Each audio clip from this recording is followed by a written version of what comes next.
What is the one symbol that appears across cultures, religions, and financial empires, binding humanity to a hidden system of control? The black cube. Where do we see this cube?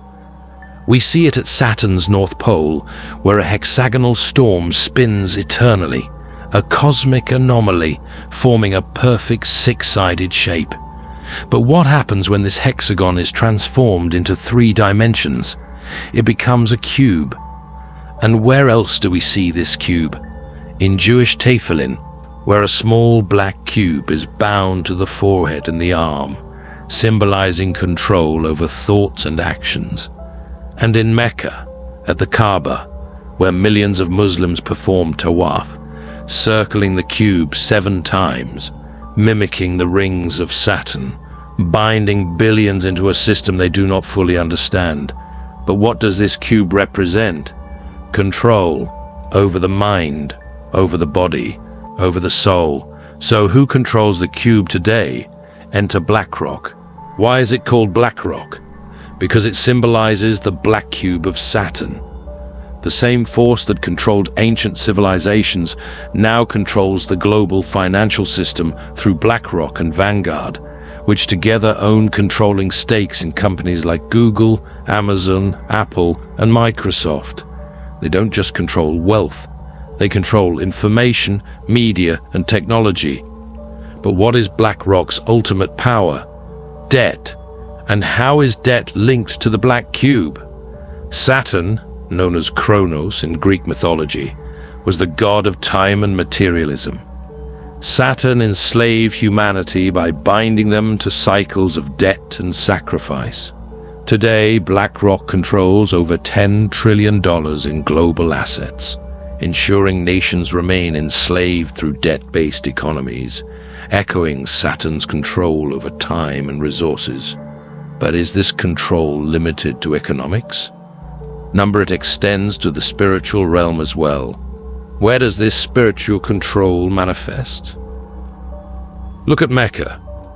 The Kaaba, a black cube, draws millions of worshippers who unknowingly align themselves with the Saturnian system of control. The crescent moon, which dominates Islamic symbolism, ties back to lunar deities linked to Saturn, reinforcing a cosmic cycle of spiritual enslavement. And what about cosmic deception? This is where we enter the Saturn-Moon matrix. What is the Saturn-Moon matrix? A theory proposed by David Icke, suggesting that Saturn and the Moon broadcast a false reality, an illusion designed to trap humanity in a controlled simulation. The Moon acts as a relay station for Saturn's frequencies, keeping people locked in a low vibrational state, perpetuating a system of fear and materialism. But what about ancient knowledge? Ancient monuments like the pyramids, Stonehenge, and Göbekli Tepe weren't just built for worship. They were designed to harness cosmic energy and align civilizations with planetary cycles. Cycles that ensured continued control under Saturn's influence. And what was the price of this control? Blood. Who demanded blood? Baal and Molech. In ancient times, child sacrifices were offered to these deities. Sacrifices made to maintain power and influence. But did this practice end? Where does it happen today?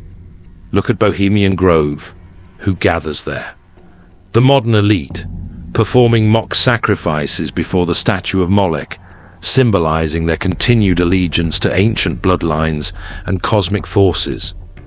But who understood this game? Trump. How did Trump play it? Trump aligned with BlackRock strategically. He didn't challenge them directly, but he used their influence to protect US interests while avoiding open confrontation with the global elite. What was his biggest move? Controlling the Panama Canal, which channels 5% of global trade. By securing critical trade routes, Trump ensured that America remained in a position of power without triggering economic warfare. But how does it all connect? BlackRock, the Cube, Mecca, Bohemian Grove. The Black Cube cult controls spirituality through symbolism and ritual. BlackRock binds nations through materialism and debt. The Kaaba maintains spiritual control through ancient cosmic cycles. And the Saturn moon matrix ensures that the masses remain trapped in a false reality. But here's the real question. What happens when the cube breaks? When you recognize the symbols, you break the cycle. But if you remain blind, Saturn's grip remains unbroken. The Black Cube holds the key to global enslavement. But who holds the key to unlocking the truth?